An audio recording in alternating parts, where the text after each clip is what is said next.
Hello and good evening. News room live देख रहे हैं आप। मैं हूं आपके साथ कंचन जिस्मानी। बुलेटिन की शुरुआत करते हैं इस वक्त की सबसे बड़ी खबर के साथ जो उत्तराखंड से आ रही है। उत्तराखंड के गैरीसैंण में विधानसभा भवन पहुंच रहे लोगों पर लाठीचार्ज हुआ है। जो आंदोलनकारी वहां पर मौजूद थे उन पर लाठीचार्ज करने की कोशिश की गई है। इस वक्त की बड़ी खबर उत्तराखंड से आ रही है, गैरीसैंण से आ रही है, जहां पर आंदोलनकारियों पर लाठीचार्ज हुआ है।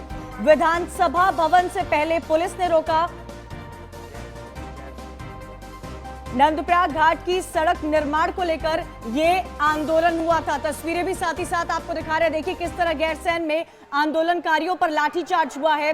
विधानसभा भवन को कूच कर रहे थे ये सभी आंदोलनकारी, जो इन तस्वीरों में साफ तौर पर देखा जा सकता है।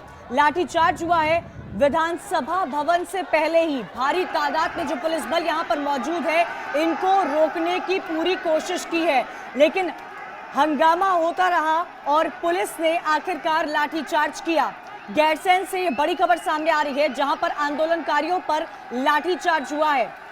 इन तस्वीरों के माध्यम से ये देखा जा सकता है किस तरह पुलिस बैरिकेडिंग की गई है। हर तरफ भारी तादाद में पुलिस बल वहां पर तैनात भी है, लेकिन कई सारे लोग एक साथ, एक पूरा हुजूम निकल आया था विधानसभा भवन के लिए, लेकिन उससे पहले ही यहां पर पुलिस ने उन्हें रोका है, लाठीचार्ज किया गया है। नंदप्रयाग घाट की सड़क निर्माण को लेकर यह पूरा विवाद हुआ था, जिसको लेकर यह आंदोलन चल रहा है। और इसी आंदोलन को रोकने के लिए जब ये सभी आंदोलनकारी विधानसभा भवन कूच कर रहे थे, तो इन्हें रोकने के लिए भारी तादाद में पुलिस बल को तैनात किया गया था और उसके बाद लाठीचार्ज भी देखने को मिली। ये तस्वीरें देखिए, गैरसैंण से तस्वीरें आपको दिखा रहे हैं, जहां पर आंदोलनकारियों पर लाठीचार्ज हुआ है। विधानसभा भवन को कूच कर रहे थे ये आंदोलनकारी। नंदप्रयाग घाट की सड़क निर्माण को लेकर तमाम लोग मौजूद हैं जो आंदोलन कर रहे हैं।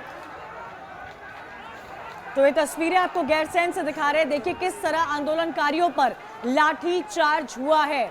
सड़क निर्माण को लेकर यह आंदोलन चल रहा है, जिसको लेकर भारी तादाद में विधानसभा भवन के बाहर ये सभी पहुंचे, लेकिन पुलिस को भी भारी बल में तैनात किया गया है। चारों तरफ बैरिकेडिंग की गई है। इन तस्वीरों में साफ तौर पर देखा जा सकता है कि कितनी भारी मात्रा में पुलिस बल भी तैनात की गई है। लाठीचार्ज हुआ, विधानसभा भवन को कूच कर रहे थे आंदोलनकारी, लेकिन विधानसभा भवन से पहले ही पुलिस ने चारों तरफ से बैरिकेडिंग की और उन्हें रोकने की पूरी कोशिश की गई है। गैरसैंण की ये तस्वीरें इस वक्त आपको दिखा रहे हैं, जहां आंदोलनकारियों पर लाठीचार्ज हुआ है। सड़क निर्माण को लेकर यह पूरा मामला, यह पूरा आंदोलन चल रहा है, जिसको देखते हुए सिक्योरिटी के पुख्ता इंतजाम भी किए गए हैं। देखिए कितनी भारी तादाद में पुलिस बल को तैनात किया गया है और ये आंदोलनकारी भी, एक पूरा हुजूम आंदोलनकारियों का विधानसभा भवन को कूच कर रहा था, लेकिन वहां पर चारों तरफ से बैरिकेडिंग की गई और लाठीचार्ज भी किया गया। तो बड़ी खबर इस वक्त आपको बता रहे हैं।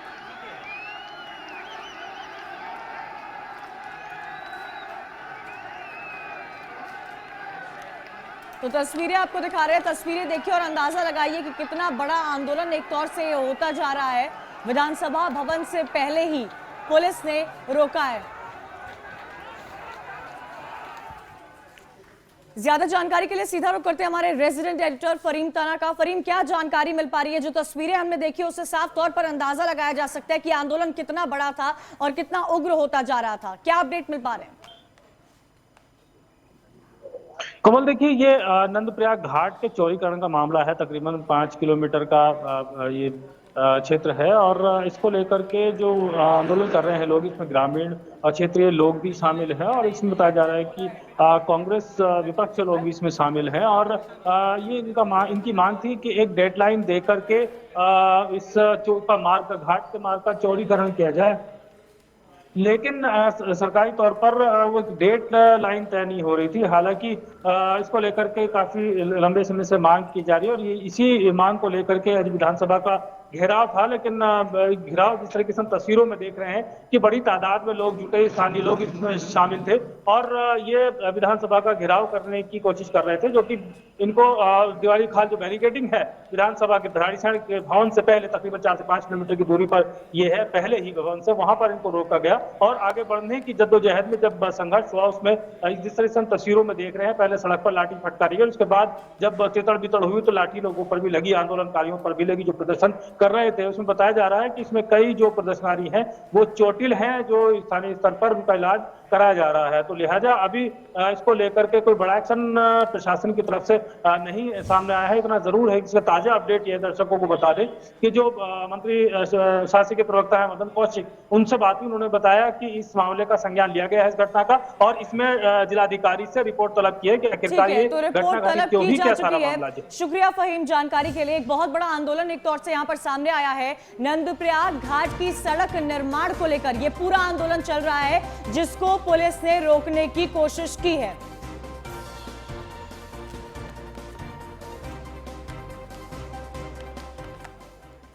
चलिए आगे बढ़ते हैं। अगली खबर उत्तर प्रदेश से आ रही है। उत्तर प्रदेश में 2 रोहिंग्याओं को गिरफ्तार किया गया है। इसको लेकर एडीजी लॉ एंड ऑर्डर की तरफ से प्रेस कॉन्फ्रेंस भी की गई है जिसमें ये पूरी जानकारी सामने आई है। उन्नाव और अलीगढ़ से 2 रोहिंग्या गिरफ्तार किए गए हैं। रोहिंग्या को लेकर एडीजी लॉ एंड ऑर्डर ने प्रेस कॉन्फ्रेंस की है। यूपी से गिरफ्तार विदेशी नागरिकों को लेकर प्रशांत कुमार ने बोला कि म्यांमार निवासी शख्स रोहिंग्या का गिरोह बांग्लादेश के रास्ते भारत लाता था। ये गिरोह देश विरोधी गतिविधियों में भी शामिल है। प्रशांत कुमार का यह बयान सामने आया है और यह भी बताया गया है कि आरोपियों के पास से 5 लाख रुपए और कई डॉक्यूमेंट्स भी बरामद किए गए हैं। पकड़े गए दोनों आरोपियों से पूछताछ की जा रही है।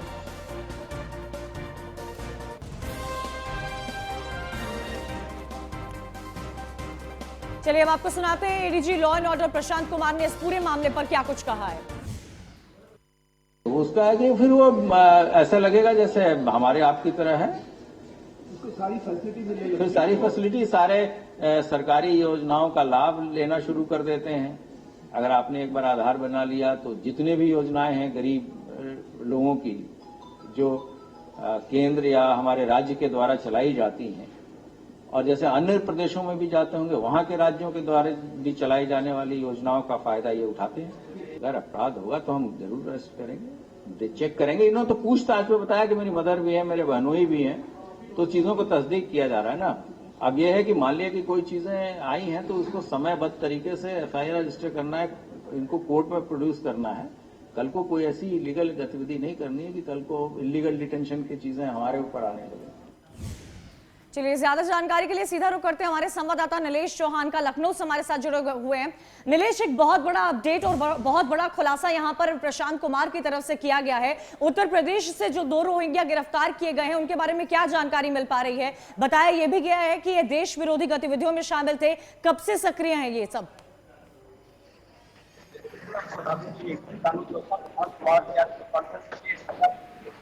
को गिरफ्तार किया गया है जिनके पास से कुछ अहम दस्तावेज बरामद किए गए हैं। अगर इन 2 संदिग्ध व्यक्तियों की बात करें तो दोनों रोहिंग्या बताए जा रहे हैं जो अवैध तरीके से बांग्लादेश के बॉर्डर से हिंदुस्तान में प्रवेश इन लोगों ने किया था। उसके बाद से गलत तरीके से गलत दस्तावेजों के आधार पर इन्होंने अपने डॉक्यूमेंट तैयार किए जिसमें इन्होंने अपना बैंक खाता खुलवाया। उसके अलावा इनके पास से 5 लाख रुपए नकद बरामद हुआ है। एटीएस ने इन दोनों की गिरफ्तारी की थी। एक गिरफ्तारी अलीगढ़ से की गई थी तो दूसरे के उन्नाव से की गई थी। जब इनसे पूछताछ की गई तो पूछताछ में कई और अहम खुलासे सामने आए हैं। इन दोनों ने बताया कि इनके कई रिश्तेदार उत्तर प्रदेश के कई अलग अलग जनपदों में रह रहे हैं। एटीएस जल्दी उनसे भी पूछताछ करेगी। उसके अलावा हरियाणा में भी इन्होंने अपने रिश्तेदारों के होने की संभावना बताई है। उसके अलावा अगर हम पूरे मामले को देखें तो इन दोनों के द्वारा जो जानकारी दी गई उसके आधार पर एटीएस के अधिकारियों का कहना है कि इंडिया में करीब 1400 से 1600 लोग ऐसे हैं जो अवैध तरीके से बांग्लादेश के बॉर्डर से हिंदुस्तान में प्रवेश करके हिंदुस्तान के विरोध में जो डॉक्यूमेंट संकलन कर रहे हैं, वीडियो बना रहे हैं। इन तमाम लोगों को चिन्हित किया जा रहा है। जल्दी तमाम और बड़ी गिरफ्तारियां हो सकती हैं। इन दोनों तो और भी बड़ी कई गिरफ्तारियां हो सकती हैं। नीलेश, इस खबर पर नजर रखिएगा, आगे भी आपसे अपडेट्स लेते रहेंगे। फिलहाल के लिए शुक्रिया जानकारी के लिए। तो उत्तर प्रदेश के उन्नाव और अलीगढ़ से 2 रोहिंग्या गिरफ्तार हो चुके हैं।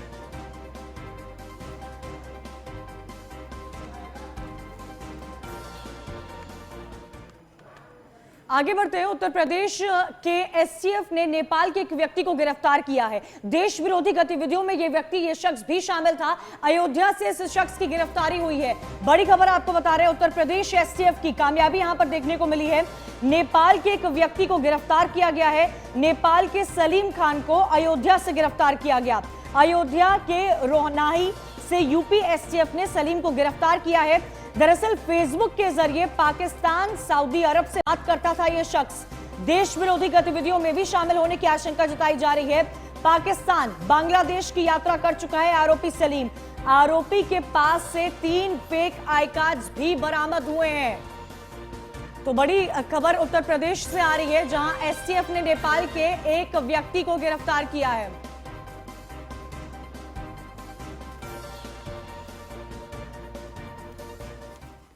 ज्यादा जानकारी के लिए सीधा रुख करते हैं राघवेंद्र शुक्ला का, हमारे ब्यूरो चीफ अयोध्या से जुड़े हुए हैं।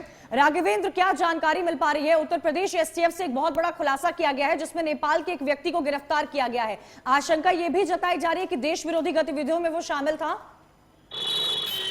बिल्कुल कंचन, देखिए जिस तरह से वाराणसी में पीएफआई एजेंटों को गिरफ्तार किया गया था, उसके बाद पश्चिमी उत्तर प्रदेश में यानी उन्नाव, अलीगढ़ में भी गिरफ्तारी हुई। लगातार जो यूपी एसटीएफ के जाबाज सिपाही हैं वो लगातार अपनी पैनी नजर बनाए, और खासकर अगर अयोध्या की बात की जाए, जब से भव्य राम मंदिर को लेकर के एक बड़ा और ऐतिहासिक फैसला आया था, उसके बाद से यहाँ की सुरक्षा व्यवस्था लगातार चौकन्नी कर दी गई थी। और यही कारण है कि जब तमाम सारे जो सोशल साइटों पर है, चाहे वो फेसबुक की बात की जाए, व्हाट्सएप की बात की जाए, ट्विटर की बात की जाए, इन सभी सोशल साइटों पर एक खासा नजर रखे हुए थी। और इसके बाद जो है सलीम खान नामक युवक जो नेपाल का रहने वाला है, श्रावस्ती की आईडी बनाकर वह अयोध्या जनपद में भी रह रहा था, यहाँ पर भी जो है लोगों के संपर्क में था। उन पर कहीं ना कहीं से जब निगाह पड़ी यूपी एसटीएफ के से रोकी, उन्होंने उस पर न कि सिर्फ निगाह बनाए रखी, बल्कि उसकी बड़ी एक गिरफ्तारी करने में भी सफलता हासिल की। कल देर शाम में जो है उसकी गिरफ्तारी अयोध्या रोहनाही थाना क्षेत्र के सत्ती चौरा के पास की गई, और उसके बाद जो है उससे कड़ी पूछताछ की भी गई। हालांकि क्योंकि फर्जी दस्तावेजों की ही अभी पुष्टि हो पाई है, 419, 20, 67, 68, 71 जैसी गंभीर धाराओं में उसे अयोध्या के मंडल कारागार जेल में अभी फिलहाल बंद कर दिया गया है। लेकिन जो एसटीएफ के सूत्र हैं और एटीएस के सूत्र हैं, वह लगातार इस बात को बता रहे हैं कि अभी मंडल कारागार के अंदर बंद इस कैदी से बड़ी पूछताछ की जा सकती है, या की पूछताछ हो भी रही है। शुक्रिया राघवेंद्र जानकारी के लिए। तो एक बहुत बड़ा खुलासा यहां पर सामने आया है। फेसबुक के जरिए पाकिस्तान, सऊदी अरब से बात करता था यह शख्स। यह आशंका भी जताई जा रही है कि देश विरोधी गतिविधियों में शामिल हो सकता है।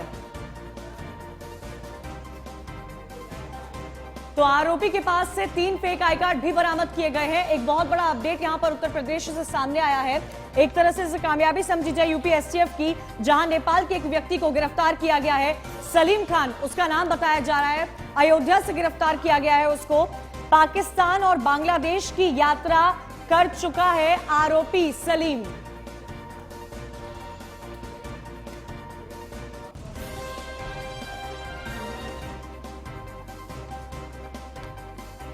ज्यादा जानकारी के लिए सीधा रुख करते हैं, हमारे साथ एडीजी जुड़ चुके हैं अमिताभ जी, उनसे जानना चाहेंगे। अमिताभ जी, एक बहुत बड़ा यूपी एसटीएफ की तरफ से खुलासा किया गया है, नेपाल का एक शख्स गिरफ्तार हुआ है अयोध्या से।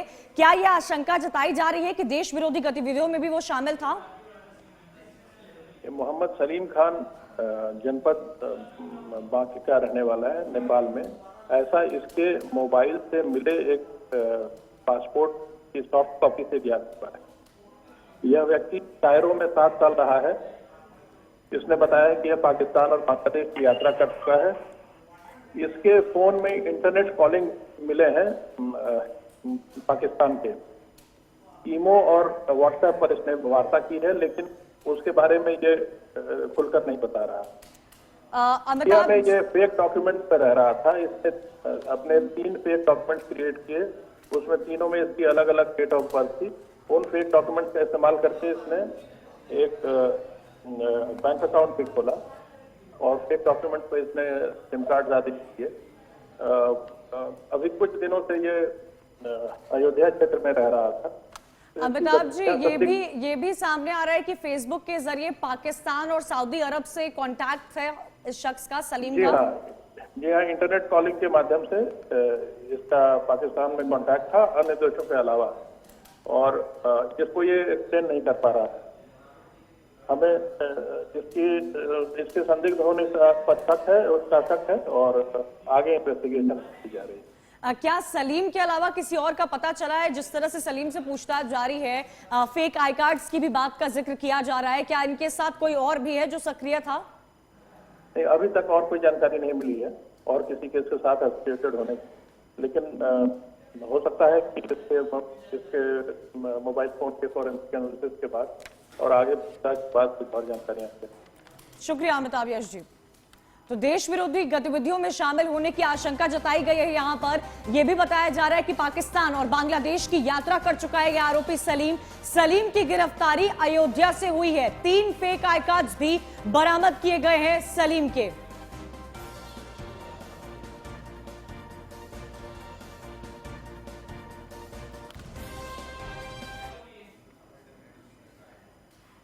आगे बढ़ते हैं। अगली खबर उत्तर प्रदेश से आ रही है, जहां बिकरू कांड को लेकर एक प्रेस कॉन्फ्रेंस का आयोजन किया गया और इस प्रेस कॉन्फ्रेंस में यह बात सामने रखी गई है कि जो हथियार इसमें इस्तेमाल किए गए थे वो भी बरामद किए गए हैं। एसटीएफ ने प्रेस कॉन्फ्रेंस की। एडीजी एसटीएफ अमिताभ यश ने प्रेस कॉन्फ्रेंस कर यह खुलासा किया कि बिकरू कांड में इस्तेमाल कई आधुनिक हथियार बरामद किए गए। विकास दुबे को भगाने और शरण देने वालों को भी गिरफ्तार किया गया है। विकास दुबे के 7 मददगार गिरफ्तार किए गए हैं। आरोपियों की गिरफ्तारी के लिए कई दिनों से छापेमारी की जा रही थी। तो आपको यहां पर जानकारी दे दें कि प्रेस कॉन्फ्रेंस में अमिताभ यश, एडीजी एसटीएफ अमिताभ यश ने खुलासा किया है विकास दुबे को भगाने और शरण देने वालों की भी गिरफ्तारी की जा चुकी है। विकास दुबे के 7 मददगार गिरफ्तार किए गए हैं। सामने आ रही है 15 लाख की लूट से पूरे इलाके में हड़कंप मचा हुआ है। बदमाशों ने 15 लाख की लूट को अंजाम दिया है। यह भी जानकारी मिल पा रही है कि बाइक पर ये बदमाश जो है वो सवार थे। शाहगंज इलाके में लूट की बड़ी वारदात सामने आई है। पूरे इलाके में हड़कंप मचा हुआ है। 15 लाख रुपए की लूट हुई है। जौनपुर से खबर आ रही है, असलहे से लैस थे ये सभी बदमाश और इन्होंने 15 लाख की लूट को अंजाम दिया है। न कानून का डर है, न ही पुलिस का डर है, न कोई खौफ है। एक के बाद एक इस तरह की घटनाएं सामने आती है जहां पर बड़ी रकम को इस तरह बदमाश लूटते चले जा रहे हैं। दिन दहाड़े 15 लाख की लूट से पूरे जौनपुर इलाके में हड़कंप मचा हुआ है। ऐसा पहली बार नहीं हुआ है जब इतनी बड़ी रकम की चोरी की खबर सामने आ रही है। एक के बाद एक ऐसे कई मामले सामने आते हैं जहां साफ तौर पर यह देखा जा सकता है कि बदमाशों के हौसले आए दिन बुलंद होते जा रहे हैं। 15 लाख की लूट से पूरे इलाके में हड़कंप मचा हुआ है, सनसनी फैल गई है। यहां पर आपको यह भी जानकारी दे दें कि बाइक पर सवार थे ये बदमाश और बाइक पर सवार होकर 15 लाख की लूट को अंजाम दिया है इन बदमाशों ने। और जानकारी ये भी आ रही है कि ये पूरी लूट की वारदात शाहगंज इलाके में हुई है। तो जौनपुर से बड़ी खबर, जहां 15 लाख की लूट से हड़कंप मचा हुआ है। असलहे से लैस थे सभी बदमाश और इन्होंने 15 लाख की लूट की है, इसको अंजाम दिया है। बदमाशों के हौसले आए दिन बुलंद होते जा रहे हैं। शर्मा जो कि रेडियन कैश कंपनी में एम्प्लॉई है, आज थाना सागंज पे आके तहरीर दिया, जिसमें उसके द्वारा बताया गया कि उसी के कंपनी के 2 लड़के आए, उसके बैग चेक करने के नाम पे बैग लेके चले गए हैं। तहरीर प्राप्त कर सुसंगत धाराओं में मुकदमा लिखा जा रहा है, अन्य विधिक कार्रवाई की जा रही है। उसके द्वारा ये भी बताया गया कि उसके पास 13 लाख कुछ पैसे और हैं जिसको कि बैंक में जमा कराने वो जा रहा है। शर्मा जो कि रेडियन कैश कंपनी। चलिए सीधा रुख करते देवेंद्र का, हमारे संवाददाता हमारे साथ जुड़े हुए। देवेंद्र, क्या जानकारी मिल पा रही है इस पूरे मामले पर? जौनपुर में बदमाशों के हौसले इतने बुलंद होते जा रहे हैं कि आए दिन एक के बाद एक इस तरह की वारदात होती है।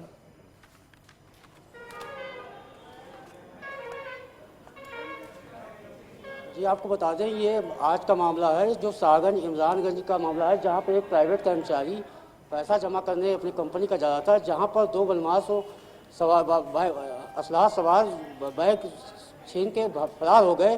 साफ सीसीटीवी कैमरे में दिख रहा है कि किस तरह से 2 बाइक सवार बदमाश आसानी से 15 लाख जो बैग में था उसको लेकर आसानी से फरार हो गए। लेकिन अभी भी पुलिस इसको गुमराह करने में जुटी है कि इनका कहना है पुलिस का कि ये पूरी तरह से मनगढ़ंत कहानी है। लगातार जौनपुर में क्राइम का ग्राफ बढ़ता चला है। आए दिन हत्या, लूट, बलात्कार आम बहुत सी बात हो गई है। पुलिस लगातार अपने कार से बैकफुट में नजर आ रही है। अपराधी लगातार बेलगाम हो गए हैं, लेकिन यहाँ की पुलिस अपनी पीठ लगातार दिखा रही है। आज जो मामला दिन दहाड़े 2 बदमाश बाइक सवार थे जो 15 लाख लूट की है, लेकिन अभी पुलिस इसको पूरी जांच का विषय बता रही। जी शुक्रिया जानकारी के लिए। तो देखिए किस तरह लूट के वारदात बढ़ती जा रही है। बदमाशों ने 15 लाख की लूट को अंजाम दिया है।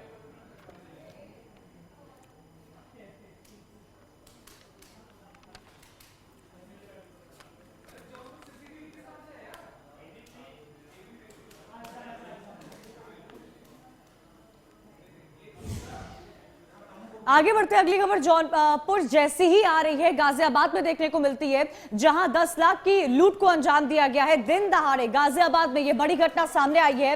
एक्सिस बैंक के बाहर तमंचे की नोक पर लूट को अंजाम दिया गया। स्कूटी सवार बदमाश ने रुपयों से भरा हुआ पूरा बैग को लूटा है। गाजियाबाद से ये बड़ी और अहम खबर। एक तरफ जहां जौनपुर में इस तरह के मामले बढ़ते जा रहे हैं, दूसरी तरफ गाजियाबाद से भी आए दिन कोई न कोई लूट की घटना सामने आती है। गाजियाबाद के आरडीसी में 10 लाख की लूट से हड़कंप मचा हुआ है। एक्सिस बैंक के बाहर जहां ऑलरेडी बहुत सिक्योरिटी होती है किसी भी बैंक के बाहर, वहां पर तमंचे की नोक पर लूट की गई है। इसमें एक कंपनी है केआर फूड्स करके, ये घी बनाने का काम करते हैं। इन्हीं के ऑफिस से जो है इनके एक एम्प्लॉई हैं जो रेगुलर बेसिस में बैंक में पैसा जमा करते हैं, जो कैट करते हैं। और आज भी उसी रूटीन में ही ये पैसा जमा करने के लिए आए थे। और यहाँ पार्किंग में जब उन्होंने गाड़ी खड़ी की तो वहाँ पे 2 लोग स्कूटी पे थे, मौजूद थे। संभवतः इनके मतलब ऐसा उनको लग रहा है कि उनका पीछा करते हुए भी आ रहे थे, जैसा उन्होंने कहा कि उन्हें अंदेशा है इस चीज़ का। वो इनसे बैग छीन के भाग गए। बैग में ये लोग कैश लेके आ रहे थे। आज मंडे था, इन्होंने काउंट नहीं किए हैं कैश। इन्होंने कहा हम अभी ऑफिस में जाके एक बार क्लियर कर लेंगे कितना कैश है। सर 10 लाख रुपए बताए जा रहे हैं फौरी तौर पर। अभी जो उन्होंने हमें जो बताया है वो उन्होंने यही कहा है कि आज मतलब उन्होंने पैसा ले लिया था और चूंकि रेगुलर बेसिस पे आते थे कि यहाँ कैलकुलेट कर लेंगे, बट उन्होंने कहा कि अभी हम ऑफिस जाके कैलकुलेट करके आपको बता देंगे एग्जैक्ट अमाउंट। अच्छा, हाईली सिक्योर्ड एरिया है, सीसीटीवी कुछ मिला है? क्योंकि पूरे इसमें कुछ चीज़ें हम लोगों को मिली हैं कुछ, और उस पर हम लोग वर्क कर रहे हैं, टीम लग गई है उसके ऊपर, शीघ्र ही इसका अनावरण कर देंगे। आगे बढ़ते अगली खबर लखनऊ से आ रही है, जहां पर समाजवादी पार्टी के अध्यक्ष अखिलेश यादव से मुलाकात हुई है द ग्रेट खली से। उन्होंने ये कहा है कि दुनिया अखिलेश यादव की दीवानी है, हम भी अखिलेश यादव के फैन हैं। अखिलेश यादव के बच्चे भी खली से मिले हैं। ये न्यूज़ 1 इंडिया की एक्सक्लूसिव तस्वीरें आपको दिखा रहे हैं। ये देखिए लखनऊ से आ रही है, जहां पर समाजवादी पार्टी के अध्यक्ष अखिलेश यादव, उनका परिवार और द ग्रेट खली मौजूद है। उन्होंने कहा कि दुनिया अखिलेश यादव की दीवानी है।